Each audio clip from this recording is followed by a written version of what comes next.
Le multilatéralisme peut-il résister à Donald Trump? Paradoxalement, l'action de Donald Trump pourrait remettre en selle le multilatéralisme. L'action de Donald Trump, c'est augmenter les droits de douane de 20 ou 40%, et puis faire une taxe discriminatoire juste sur les intrants importés et pas sur les intrants domestiques. Tout cela, ça remet en cause les engagements que les États-Unis ont pris vis-à-vis de leurs partenaires internationaux dans le cadre de l'Organisation mondiale du commerce. Donc les partenaires des États-Unis, s'ils s'estiment lésés, avant d'engager une guerre tarifaire, pourraient porter plainte auprès de l'Organisation mondiale du commerce, notamment auprès de l'organe de règlement des différends.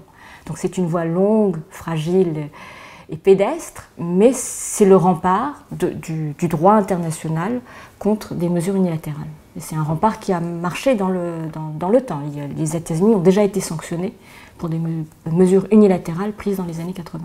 Je crois d'abord qu'il faut rappeler ce qu'est le multilatéralisme. C'est un ensemble de règles que 164 pays au sein d'un club qui est l'Organisation mondiale du commerce ont convenu de s'accorder entre eux. Ce n'est pas donc juste une baisse des droits de douane, c'est fondamentalement d'abord un ensemble de règles. Alors que peut faire Donald Trump par rapport à tout ça? Eh bien le président américain a un certain nombre de prérogatives. Le Trade Act de 1974, qui ensuite a été renforcé en 1988, lui donne la possibilité d'imposer des droits de douane, donc des rétorsions commerciales à des pays qui auraient une forme de concurrence déloyale vis-à-vis des biens et services américains. Et à ce moment-là, il y a des rétorsions qui sont mises en place et on pense bien que le président américain va avoir envie d'utiliser cet outil contre la Chine. Donc qu'est-ce qui va se passer à ce moment-là? La Chine ira à l'OMC, il y aura un panel qui sera mis en place, les États-Unis vont perdre ce panel, et donc quand les États-Unis auront perdu comme ça, de cette façon, plusieurs panels, coup sur coup, la question se posera de savoir s'ils ont envie de rester à l'OMC. Il y a une possibilité qu'ils n'aient plus envie de rester à l'OMC, et donc la question se pose de savoir ce que devient l'OMC dans ce cas-là. Eh bien, on peut penser que l'Europe trouvera un allié de poids dans la Chine pour faire continuer à faire fonctionner cet ensemble de règles auxquelles les pays émergents sont aujourd'hui très très attachés. Les États-Unis vont-ils abandonner l'ALENA? Ce sera moins un abandon pur et simple qu'une remise à plat. Mais cette remise à plat va être compliquée même pour les États-Unis. Il faut que les États-Unis parlent aux États-Unis. Le président Trump devra compter avec le Congrès, qui a la main en matière de politique commerciale.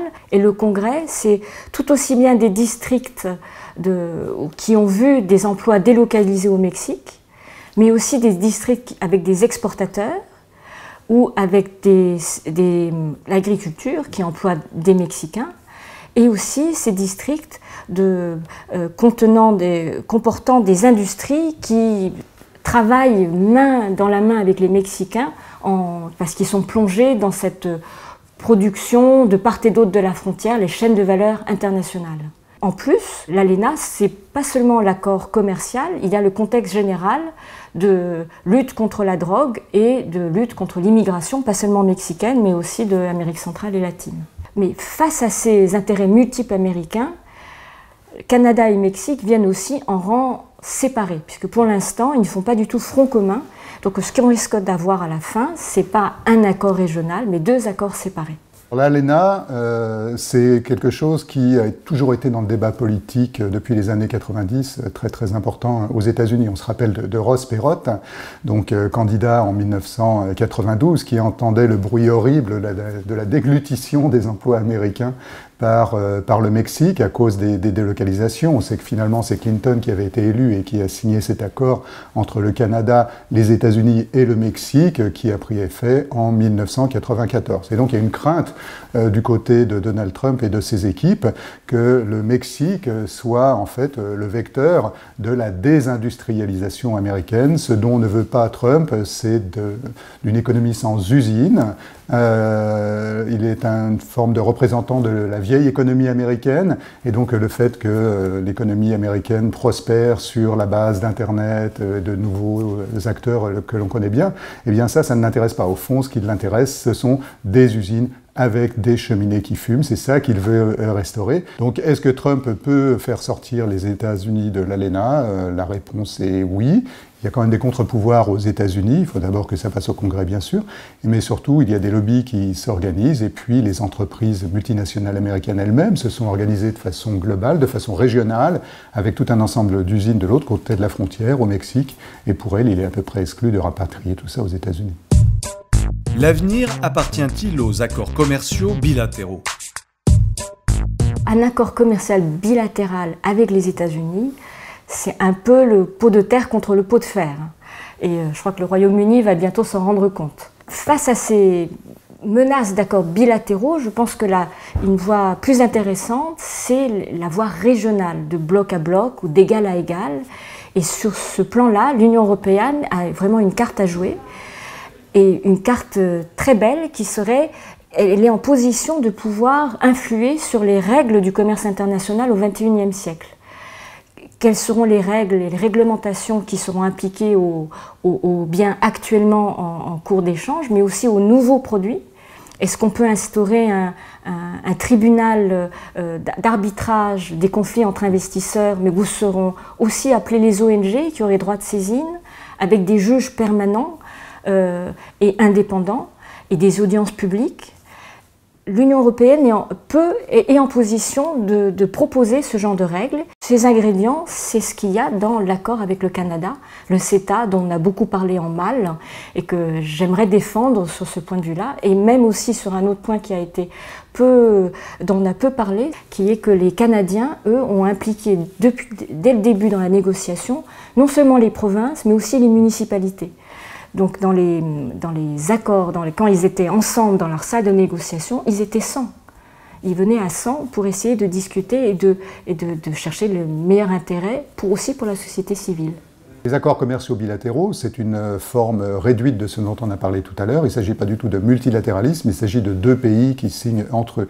Donc un exemple bien connu de cela dans l'actualité récente, c'est donc l'Europe qui a signé avec le Canada, le CETA, donc si on veut bien considérer l'Europe comme un seul pays, ce qu'elle est du point de vue commercial. Et du côté américain, sur les 14 accords régionaux qu'ont signés les États-Unis, eh bien 12 sont des accords bilatéraux, signés à chaque fois avec un seul pays.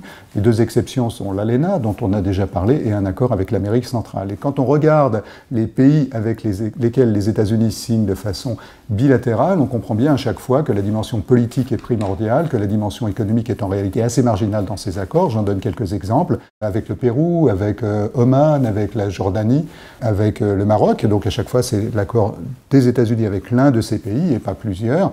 Et on voit bien que la logique économique derrière ça est à peu près absente. C'est d'abord une logique politique dont il s'agit. C'est un rapport de force dont il s'agit. Est-ce que ceci est l'avenir? Probablement pas, parce que ça crée une très grande complexité des relations internationales, du commerce international, des règles du commerce international.